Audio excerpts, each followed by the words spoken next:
So welcome everybody. Good to see you. And if you've been attending the workshop on methods of the policy process, I definitely appreciate you hanging in there for yet one more Zoom conference, but I think it will be worth your while. We have an excellent team from Europe today who will be presenting on their work on coupling the narrative framework with the institutional grammar. So there's Professor Radaelli, Gaia, Dr. Gaia Taffoni, Jonathan, I'm sorry, I can't pronounce your last name and I don't want to mutilate it, and Claire Dunlop, who won't be able to participate but contributed to the paper. So without any further ado, I'm going to give it over to Professor Radaelli to begin his presentation. Thank you very much, Ute and Saba, for this opportunity to discuss our work. I'll now share. Okay.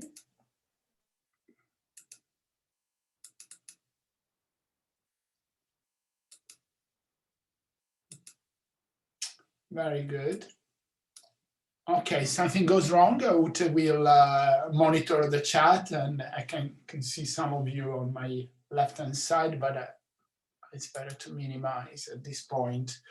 So this is a paper produced by our team on trying to essentially start a conversation between two theoretical approaches to the policy process. And we're very excited to be here because after having seen all the IGRI seminars so far, this is a kind of one step laterally, hopefully also to go forward. And the forward gear is about looking at the narrative policy framework and within the institutional analysis and development framework, the IGT, the institutional grammar tool. Not so much with the notion of or ambition of comparing or showing how they differ and what happens in one or the other, the assumptions differ, but actually the opposite, to start a conversation and build bridges and show how one can travel between one framework and the other. Is this necessary? That's a good question. So what, does it make sense? I will answer the first question later. Does it make sense? We thought prima facie it makes sense because there are two approaches based on kind of the linguistic texture of public policy. One is obviously grammatical and the other is more narrative, but you can see the many ways in which narrations do not fluctuate in vacuum, but they are shaped by the institutional language. And at the same time, the institutional grammar is narrated by actors. So this is we're not comparing just two random frameworks, but we are comparing something that is comparable, and we are looking at the translation, essentially, between the categories of one into the categories of the other. Why consultation? Well, consultation is particularly rich in rules and declaratory narrative statements. Is a tool that in some countries like the US is better known as notice and comment. The OECD talks about stakeholders' engagement in rulemaking. In Europe, we say often consultation on policy formulation or consultation on the preparation of primary and secondary legislation. Consultation is also new for the IGT because the IGT being nested inside the IAD is often related to problems of common pool of resources, whereas here we are looking at a procedural rulemaking instrument. Okay, so this is we started from this table, which is really a kind of a dictionary. Say, what are the categories of the narrative policy framework? The narrative policy framework is based on some categories. We took only the most fundamental categories, the basic ones: the setting of the story, the characters of the story, the plot, and the morale or the point of the story. One could have examined the doomsday scenario, the angel shift. I mean, there are many other categories, but we started from something that is core to the narrative policy framework.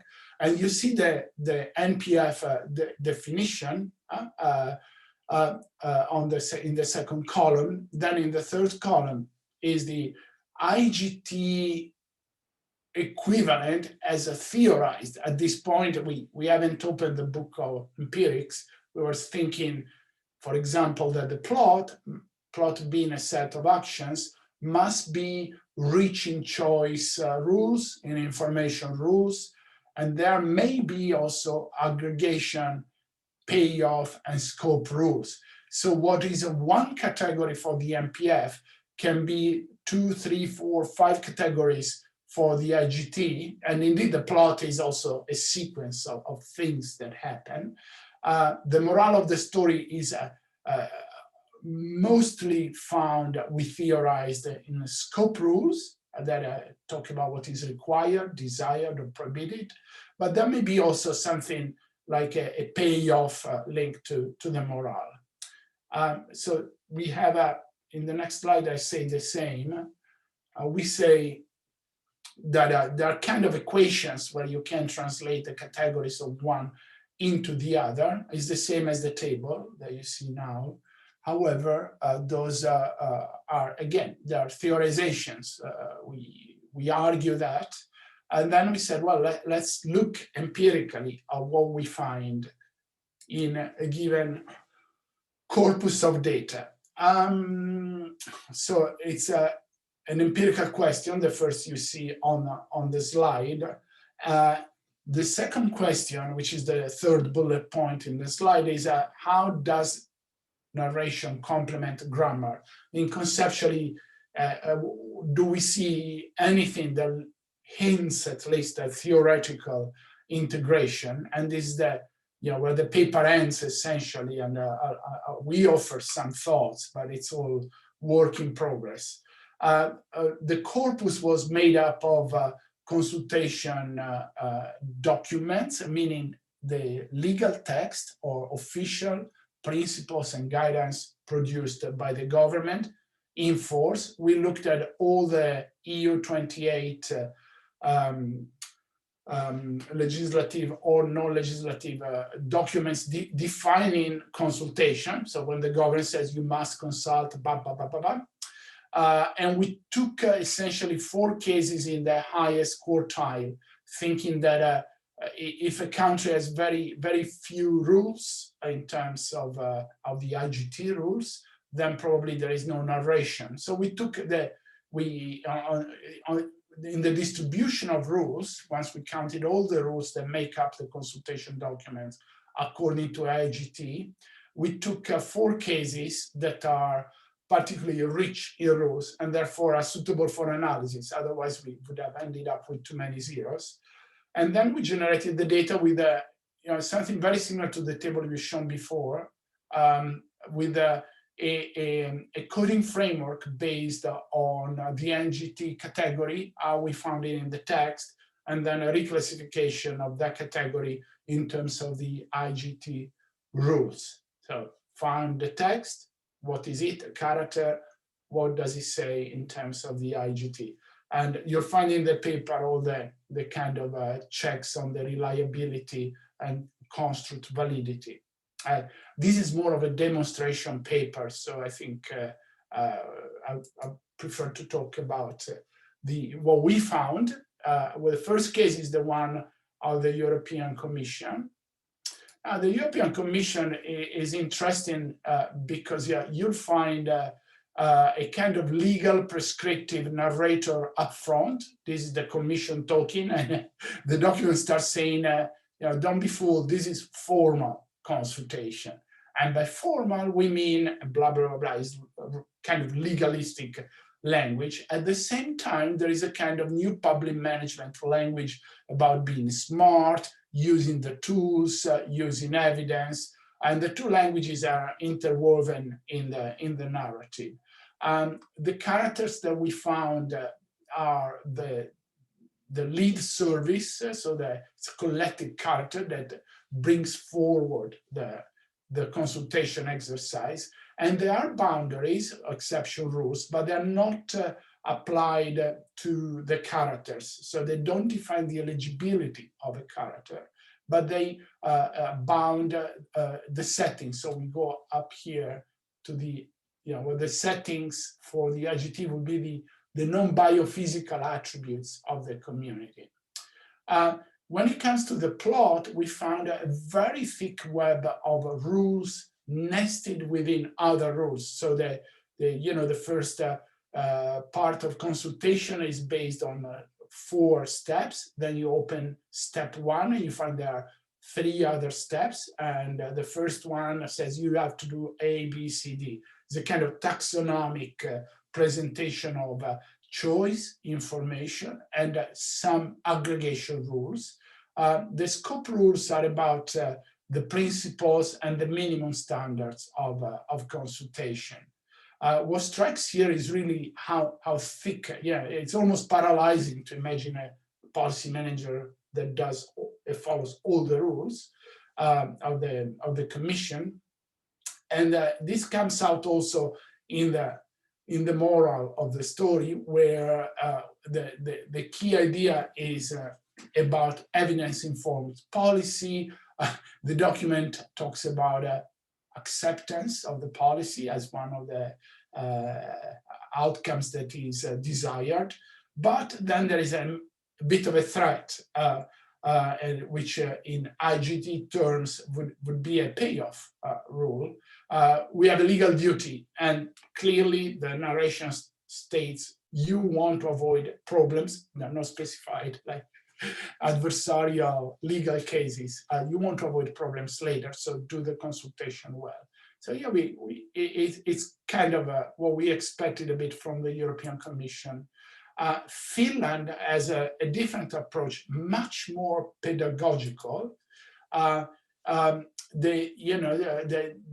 reader is defined as a drafter, and there are many ways in which the teacher holds the hands of the drafter, even at points where some getaway escape routes could be found, and a kind of a narration where the narrator says, I know you're thinking now of doing this. It would not work. You have to do it this way.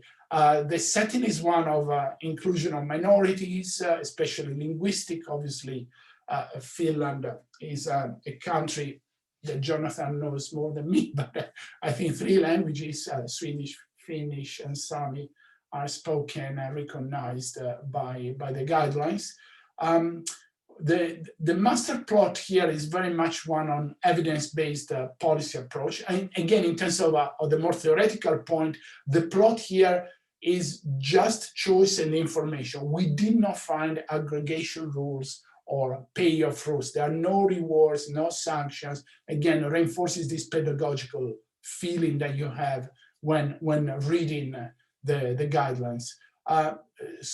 The morale is very rich. It's a kind of declaratory document that includes a scope, information, and payoff rules. We'll find some payoff rules here, especially with regards to the language rights of the minorities. Again, we find the legitimacy, and more explicitly than in the case of the Commission, trust as an outcome of consultation. So the third one, third case is Ireland, another case where essentially we find a document, well, it's called the principle and guidance on consultation. So the flowery language is everywhere, and there's this powerful metaphor of the legislative footprint that constellates the whole document. The setting again is broader here. We're doing good governance here, the legislative footprint, and the document we coded is very explicit on international good practice. So it's good because we looked at the international good and best practice. The character main character is the narrator, prescriptive, not necessarily legalistic. And then you have those who are drafting in government, public bodies, regulators, and the stakeholders. The plot is, in this case, a mix of choice, information aggregation, and scope rules, where essentially is what a character has to do for the other, what the public manager has to do for the stakeholders. And again, scope is everywhere. Scope rules, Gaia noted here in this table, real, meaningful, they're not defined, right? But they keep on repeating real, meaningful, targeted engagement, and not just consultation for the sake of doing the procedure. And you see that also in the morale of the story, where is all this culture of openness and innovation. Again, the first two columns are, I think, for those of us who are more theory-oriented, the most interesting. The third column describes what we have found. Now, Malta is useful to see because it's completely different. First, the document is called Parameters on Consultation. So it's kind of internal use. They're not published. We got it through our correspondent in Malta. So it's a photocopy that practically exists, but is not on the website, is not everywhere. And so it's a narration of someone talking to herself. The narrator talks to those that in government are doing consultation on a discretionary basis, and therefore the parameters are not set in any boundary rule. It makes sense inside this strange world of where the narrator talks only to government entities and not so much to the stakeholders. Gone is the flowery language of the Irish documents. And the plot, again, there are no sanctions, obviously. So there is no payoff rule. There is no aggregation rule. The plot is made up, Jonathan noted here, of a single plot and then some subplots. So it's there are 3 stories inside a main story. We can talk about it later if interested in the Maltese case. And the morale is about the scope rules, those are benefits for those who are developing legislation. And if there are benefits to the stakeholders, those are byproducts. So very, very quickly, conclusions of this journey. This is a demonstration paper. It demonstrates that you can go from MPF to IGT. There are some equations that can drive you from one to the other. So you can translate a set of rule types into categories of the narrative policy framework. This is important because if you read Theories of the Policy Process, the textbook, it's kind of balkanized, we say here in Europe. So every chapter is a self-referential word. Then typically you'll find a chapter that compares, but there is not much of a dialogue, conversation, translation. And we thought, by looking at both, like payoff rules as well as the characters, when used together, the two frameworks are some more than in conversation. I mean, it shows something, and we have findings to present you tonight that go beyond the translation from one category into the other. Obviously, the next step, if this is correct, and this is the first time we talk about this exercise, so maybe there are mistakes, but if this is correct, then it would be nicer to go to the higher theoretical plane of really integrating the theory, and whether it makes sense to integrate the theories or keep them separate is way beyond this paper. We also have implications for design. We noted that there is a lot of ritualistic, symbolic, perfunctory language in these consultation guidance documents with a few aggregation and payoff rules. That means that the expectation is that these good things will happen because they're good. Otherwise, there is no sanction and no particular reward. The styles are very different. We thought we would find a bit of carbon copy, all right, if they're all perfunctory and symbolic, they would copy the EU guidelines, but actually they vary a lot from the case of Malta to the pedagogies of the Finnish guidance principles, to the more grandiose scenarios of Ireland that starts with the mega principles. And the EU sits there as a kind of organization that, because of its incomplete democratic fabric, operates in a web of very thick rules that in a sense are protected from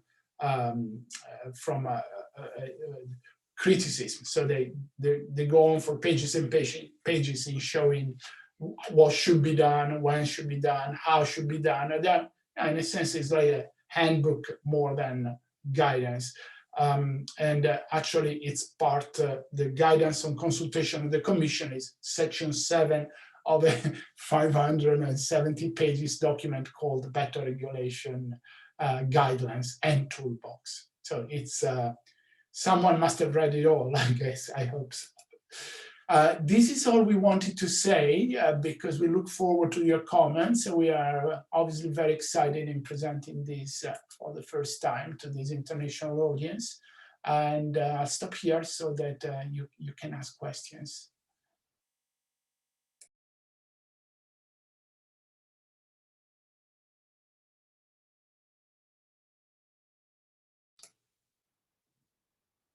Try again, Ute, with the microphone open.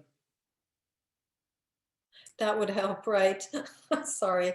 Yeah, so thank you very much for the interesting presentation. Sorry about the microphone mishap. And yeah, questions for the speakers, presenters. Surely somebody must have a question.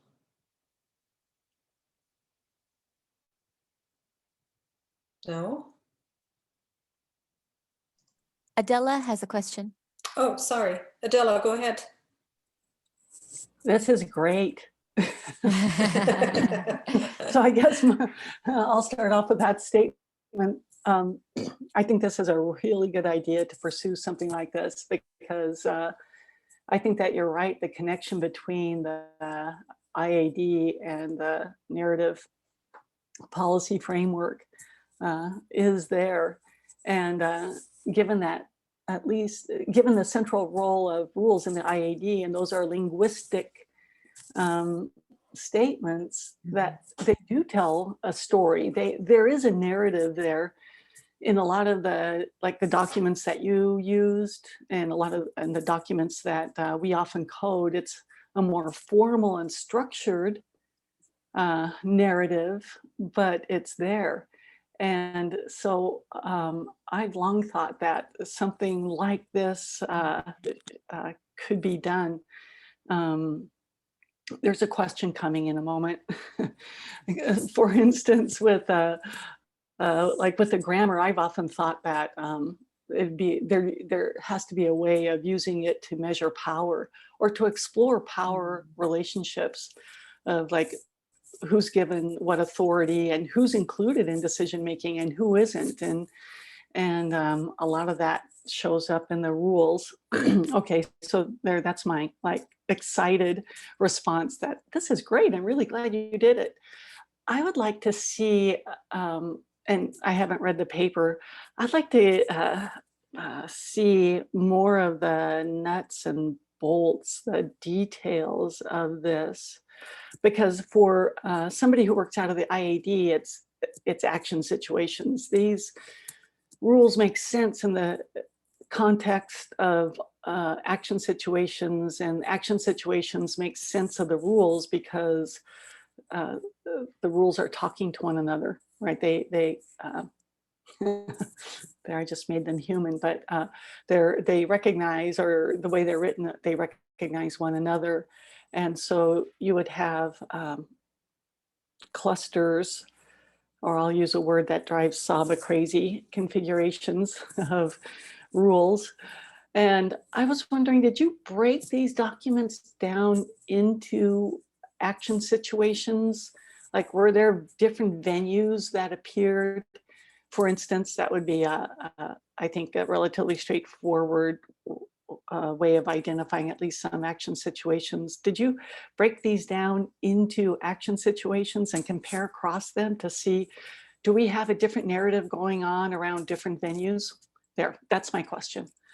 Whew.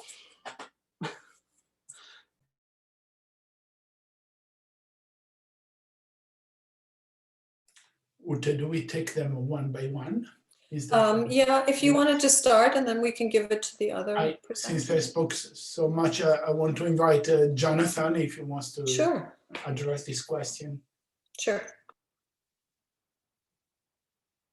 Well, thank you very much for the warm welcome to the paper. It was really interesting to do the empirical work, most of all, to contrast these typologies, which are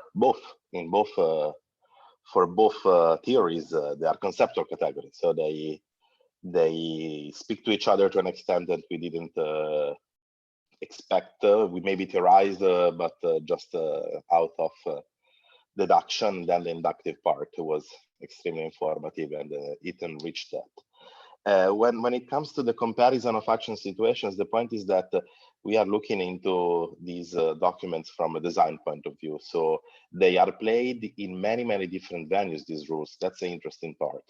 We look into design. So we don't actually know what happens when we take a consultation document out of, I don't know, a big plan for an infrastructure, or a consultation process that takes place for a change into labor regulation. We don't know because we look into design, but for sure, the next step is to look into how these documents are then implemented into action situation, how these rules actually in different venues play out, and do we find the same narratives? And this is, I think, even the most interesting part, because we know that the NPF applies to controversies. And in consultation documents, you are very well, you can expect to find controversies between stakeholders, between different interested parties. So I think this is the next step, but we didn't address it directly in this paper. And the last thing I would like to say is the why part. Now, why starting this conversation in the first place? And I think it's very important that both frameworks, in a way, assume a certain degree of structurality, of structural. Although they are actor-centered, the frameworks, but they see something structural in the policy process. And you find these structural parts in the NPF, in narratives, which reproduce the same category across different cultures, across different policy sectors, across different countries and settings. And the same applies for IGT. These rule types, this semantic interpretation of rules is structural. You find it in all sorts of arrangements, from the most complex one to the easier ones. And I think that this universality links the two frameworks in an interesting and potentially very insightful way. Thank you. Gaia, did you want to respond to Adela's question? No? I'm fine. Okay. Claudio? No, I want to allow others to ask questions. Okay, go ahead. I refrain. Anybody else have any questions regarding the presentation? I know a bunch of hands went up when I had myself unmuted. Ute Yeah. Bishoy has a question. Oh yeah, please go ahead. Hi, so thank you for the presentation. Definitely interesting as always.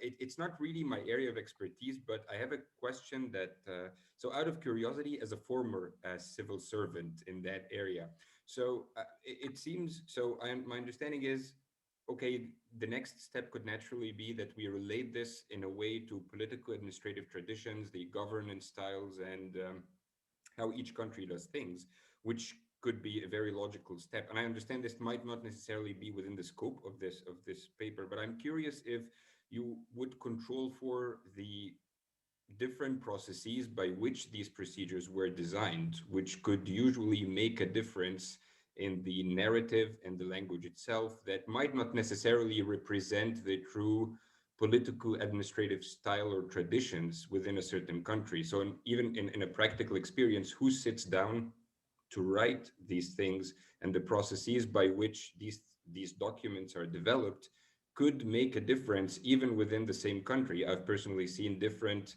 processes resulting in different narratives and formats, even within the same political administrative tradition. So I'm wondering if in the future you plan to account for those variations in different areas.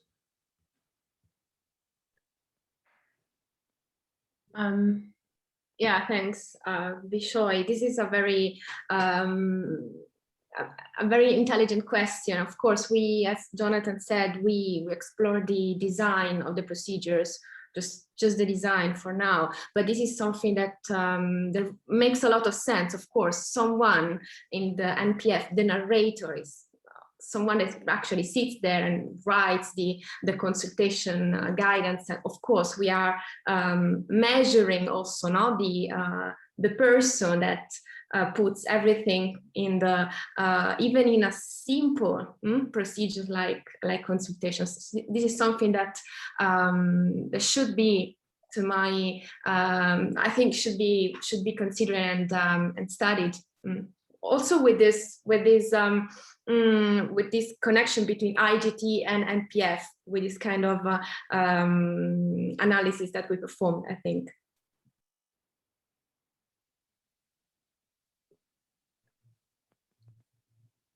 If I can add one little consideration is it's a very interesting question, because when you look into consultation, we talk about many different animals actually in the European Union countries and the European Union itself. For instance, there is a huge degree of consultation which is done on a sectorial basis. And a lot of consultation which is done instead in not a secretive way, but in a different way in terms of transparency and publicity. And we're talking, for example, about consultation you can imagine between army contractors or in areas of policymaking where some degree of secrecy is necessary anyway, or some increased attention. So our way to try to compare the same thing across country was to go for the nationwide basic principles of consultation. But we are well aware that at the lower levels of analysis, we find in the sectors, most of all, we find a lot of variation. And again, since we are pretty much into this legal basis and into this the comparative outlook on European countries, we thought about considering a comparison between, I don't know, sectorial environmental consultation rules across countries. And for sure, this is a possible step, which is still a comparison of designs, of different designs. And then the next step is to add the empirical part, to see in this very specific environmental consultation what happened across countries. And maybe in the European Union, it could be done comparing how certain environmental regulations were ratified by member states at a differential time and in different legal ways. And that might be an interesting project. But it's just the beginning of this conversation, and I'm very happy that already two different levels of analysis were found, one more empirical and then one sectorial on comparing different venues, like Adela said before. Thank you. Saba? Yeah, hi, Claudio and Jonathan, Gaia, the authors. Thank you for the presentation. I agree with Adela. I think it's really neat that there's like this merging, in part because it shows the versatility of the IG, but also because it just I think leveraging these other frameworks gives a nice conceptual lens to the data. Like, how do we make sense of the data? And that's, I think, one of the questions we struggle with the IG. And this has just been a really exciting methods week for for policy process scholars with the workshop that Chris and Sam Workman have been hosting, and many of you have been there as well. So the integration is neat in this regard as well. But in any case, my question is also nuts and boltsy relating to Adela. So it sounds like there's a presumed correspondence between the NPF core concepts and then particular rule types. So you took these documents and after characterizing the statements, accorded them with rule types, and then pulled out those rule types that corresponded to the NPF components and then summarized those. If that's correct, I guess my question is, what about other types of statements that might also be conveying information relating to those NPF characteristics? For example, actors, etc. Is that question? I guess what I'm trying to say is there might be those information about actors may be presented in more than just position rules. So how do you account for this in your analysis? I think that Claudio has a better answer to this. We discussed this a week ago, and I think Claudio can nail it. So far, we've seen interesting, but we haven't done it yet. So this is interesting. We haven't done it, but we have discussed it. Yes. So practically, when we coded, you find more than one statement referring to the characters, to the actors. So that's obviously. It is a bit of reliability when we say, oh yes, this is described as a hero. Well, what do we mean exactly? We found 8 times in which this type of actor is described in different statements in this and that way. So there are multiple statements that refer to the actors. They probably, because it's a procedure where there is someone who consults someone else. The good thing is that the actors are often 2, plus the actor behind the text, which is the narrator. In some cases, however, you find other actors like the expert, like the minorities that are the targeted idea of consultation. But in a nuts and bolts sense, yes, there are several statements that refer to an actor, not just one. And the longer the document, the more you may expect this to, the guidance to add and qualify attributes of the actor as you go along in reading and coding. And I guess one kind of related question is, I guess in part maybe what I was asking too is, it seems that certain rule types are affiliated with certain NPF categories, but there may not be a mutual exclusivity there. I wonder how you deal with this. Yeah, it's obvious that a category-led plot, it cannot be put on the Procrustean bed of one type of rule. It's a good bundle of choice information, payoff, and aggregation rules. And sometimes there's also a bit of scope.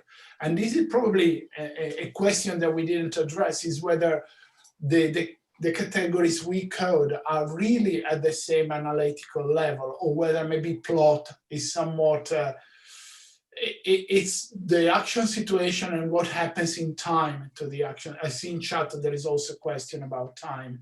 So in a sense, our equations of translation, they flatten and say, okay, no, this is it. Well, actually, the plot is a compound construct. Is not as granular as the rule type, and we didn't account for that. So thank you for your question.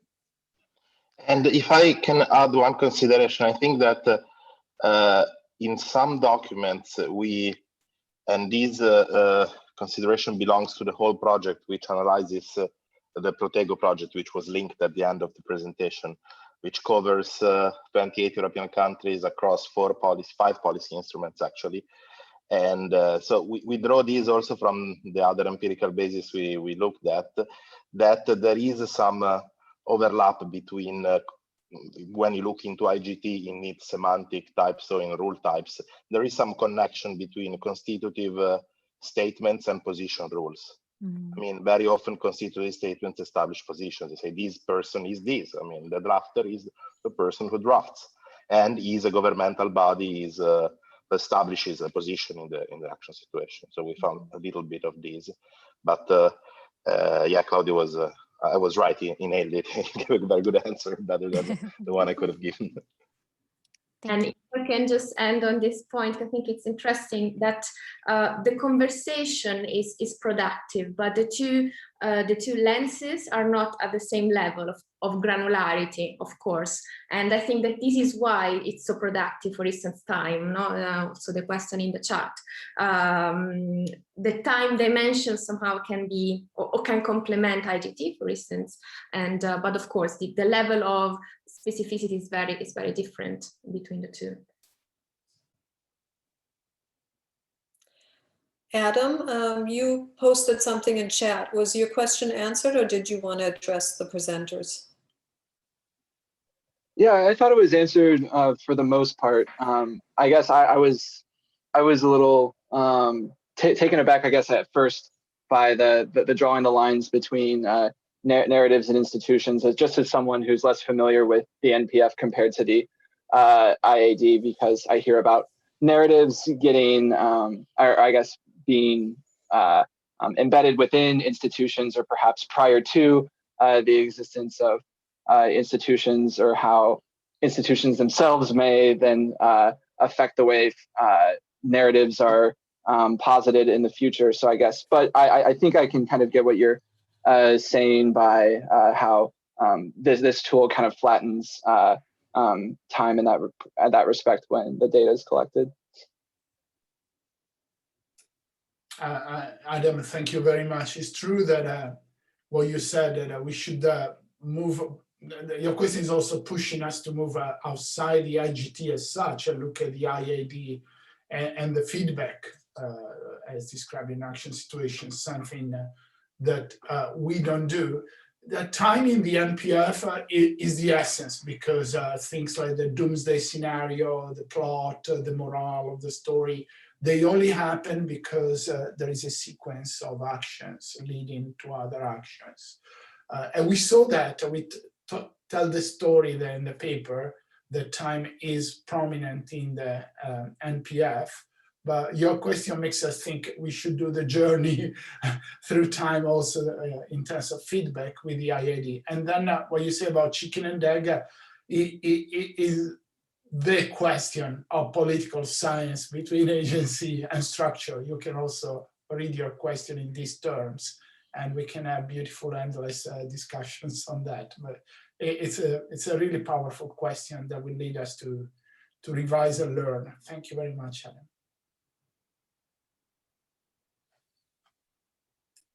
Adela, you had your hand up earlier. Was that resolved, or? Yeah, Sab's question resolved it. Thanks. Okay. All right. Do we have any other questions? Adela? I actually do have one. So what's next?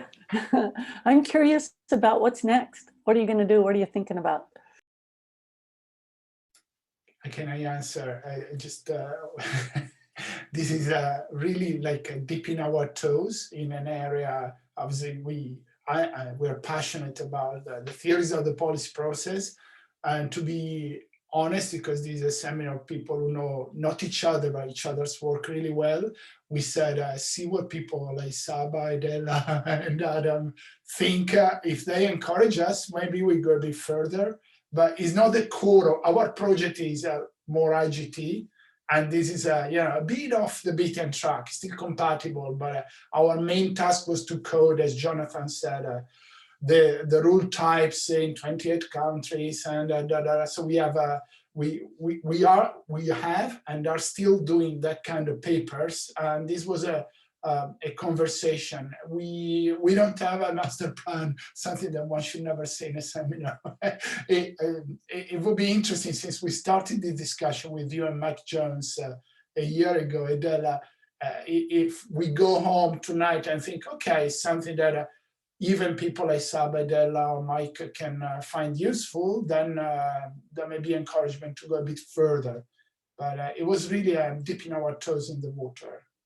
I hope I didn't reveal too many secrets of our non-hidden agenda.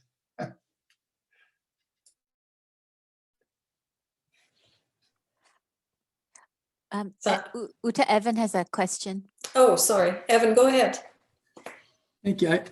This was a really fascinating talk and exploration that your team has done. I don't know if this has kind of already been answered in the questions already asked, but I was wondering if you see using the NPF framework that certain pathways of kind of adaptation and change aren't possible because of the narrative structure and the way plots move forward, versus if you're just using the IGT lens and analysis to say the rules say that this pathway should be one possible option, but it's not going to happen because we know how narrative structures function.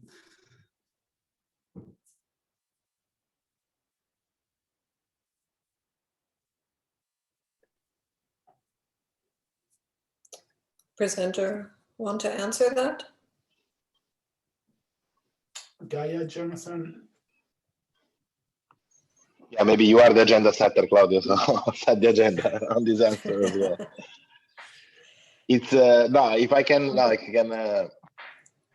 say one thing is that it's complicated, and pathways may be open theoretically, but then you have to face empirical plausibility, and we are dealing with something that is complex because we are also covering a sample of countries which have different languages, and so even possible future iterations of this exercise depend a little bit on translations and the skills in the team that can cover different languages. So it depends on many factors. It's not easy to say, but for sure we are pretty proud after 3 years of hard work of having coded all these legal bases in different languages in different countries with a big network of lawyers who helped us, and I think this opens also ways to maybe help the lawyers, our colleagues who are more interested in administrative law, for example. So yeah, there's much to do and few energies, but resolved. If we go back, thank you for this question, and thank you, Jonathan. If we go back to the paper, I think if it is useful to those who have done NPF only to look at this paper and say, the IGT made me think about this and that, and conversely to those who did the IGT, say, I see the narratives, and yeah, I get something I didn't think about it before. That would be the test of what this particular paper's agenda is about, because otherwise it's just showing that yes, okay, one could say things in one way or the other, more structural or more narrative, but so that's a question for the reader rather than for us, and that's why we did it as okay, demonstration effect. It can be done imperfectly, but can be done. And then is it also useful? And if so, I guess it's up to the communities of people within each approach to say, it made me think about a couple of things that were not on my radar. But from the discussion today, I see actually how much we have potentially to drill in, even within time, feedback, the chicken and egg question posed by Adam. Constitutive rules, they are not mentioned in the paper. The consultation documents have constitutive rules that constitute the actors.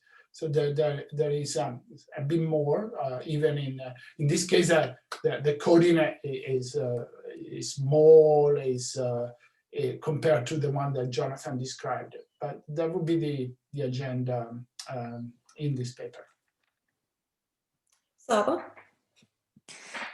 In some ways, I guess my comments are building on Evan's. I guess, though it may not seem like that, I think in some ways we've kind of thought about like what the NPF can do in the context of this conversation. We thought about like what the NPF can do for the IGT. Like it gives like a way to conceptualize the data. To analyze the data, but I also think if you push forward in this line of work, it would be useful to ask like, what can the IGT do for the NPF? and I guess like you're using institutional analysis as a method to analyze narratives. How does that help test particular concepts of the NPF in interesting or novel ways? How does that help you test hypotheses of the NPF in interesting and novel ways. Because I think, something that's come up in the policy process methods workshop this week is that, there's a lot of applications for institutional analysis in the context of various models, theories, and frameworks. But I think for me, the question is, well, like, what's the value added? Like, how does this help us operationalize the concepts and hypotheses? Yes, the NPF starts generally from a controversy, and you are there and you build the narrations. The IGT would say you have to understand the action situation here. It's not just that there is a controversy, but something is going on, and I can tell you on the basis of 7 rule types how that thing is. Secondly, some of the concepts of the NPF are, you have to accept that there are the villains, the heroes, which empirically may be true. IGT says to these categories, well, let's decompose those. What is that? Why does an actor become a villain, right? Let me tell you, what is it that the actor does? Choice rule. Or is the actor doing something by way of communicating information rules?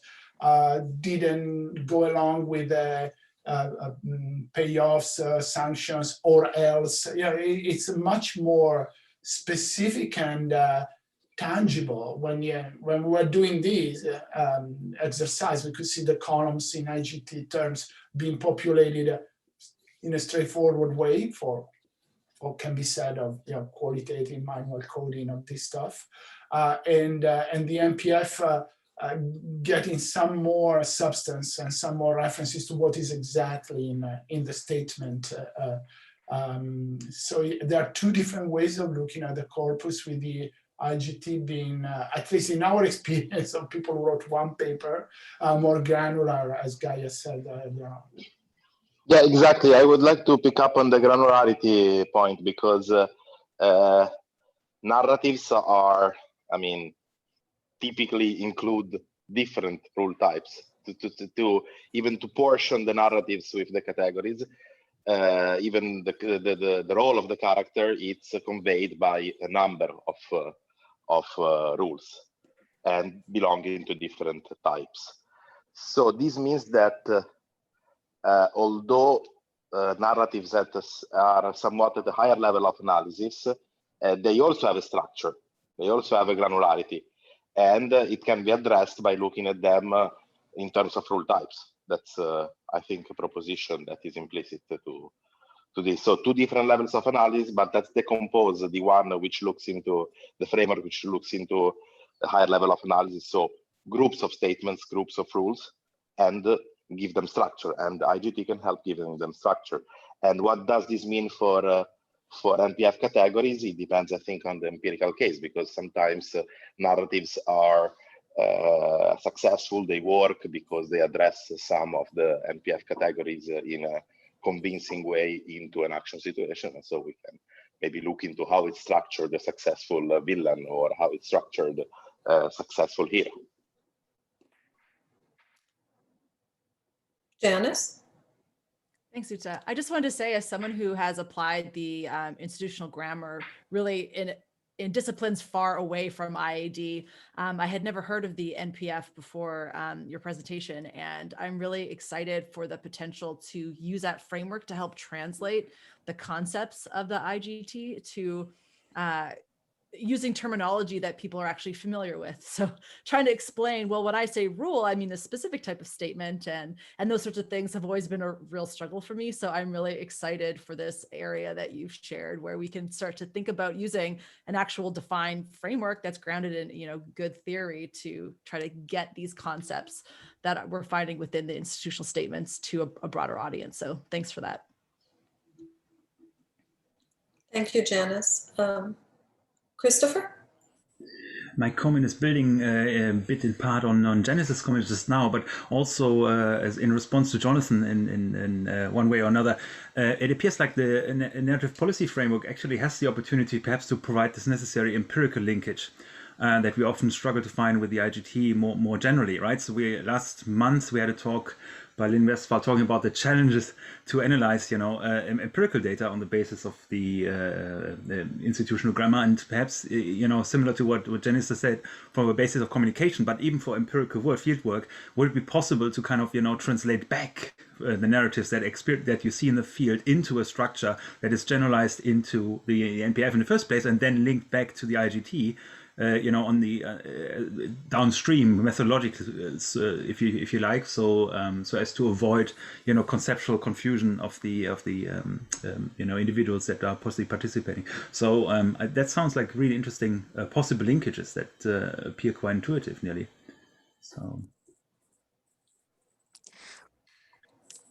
Saba? I'm sorry to talk so much today. I just, there's one point that I really wanted to touch on, because I think it's really important, and I'd love to hear Adela's and others' reaction to this.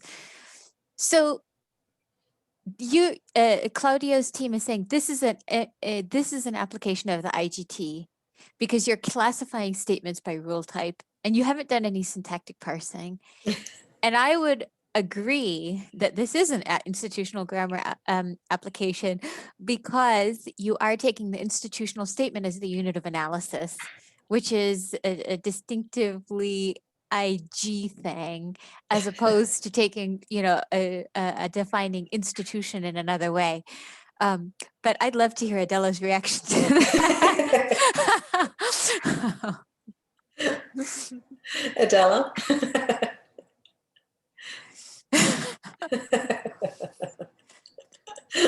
Yeah. Well, let me say first, in general, certainly institutional statements can be the unit of analysis. I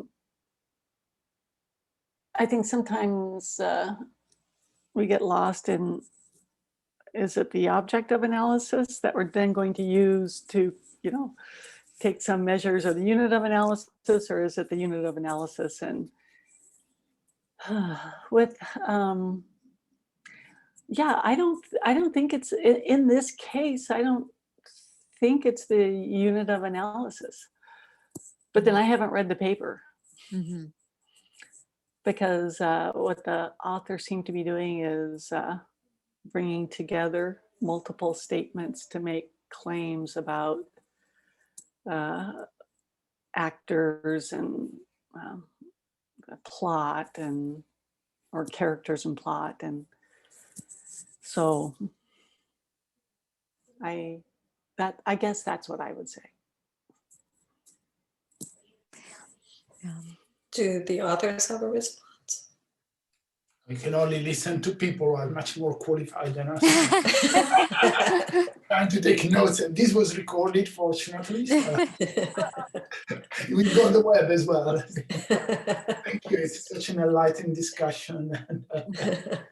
Janet, oh, sorry. Syntactic analysis. So, yes. Janice, did you have another question? Okay. Oh, no, I think I just didn't lower my hand. Okay. Well, this was very interesting and enlightening discussion, as I'm sure you've all found. We are out of time. I have actually another question, but I will just email it to you. But because we are out of time, I wanted to thank our presenters for the really enriching conversations and the paper. And we'll see you again next week for the next iteration of our seminar. Thank you very much. I wanted to say from Europe that sometimes it's not easy to follow the American time for the seminars, but fortunately it's all recorded and it's great to watch them later on. And our time will change as of July. We're moving to Tuesdays. Thank you very much. Thanks to everyone. Thank you. Thank you very much. Thank you. See you.